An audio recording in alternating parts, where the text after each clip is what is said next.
গ্রাম নামটা শুনলেই কেমন যেন একটা মায়া কাজ করে।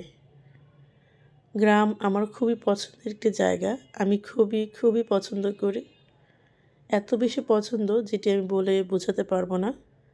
আমার এত পছন্দের কেন কারণ এটা আল্লাহ তাআলাই ভালো বলতে পারবেন। আসসালামু আলাইকুম।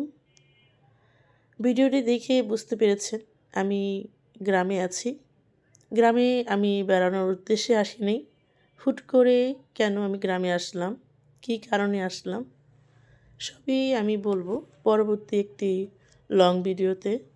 অবশ্যই কিছুদিন সময় লাগবে আমার। এর মধ্যে আমার হাসব্যান্ড যিনি বাংলাদেশের বাইরে থাকেন উনিও আসছেন। তো সব মিলিয়ে আমার একটু লং টাইমই লাগবে। আর কী কারণে আমি এর মধ্যে কোনো ভিডিও দিতে পারিনি সেটিও অবশ্যই বলবো। সবাই ভালো থাকবেন। আল্লাহ হাফেজ।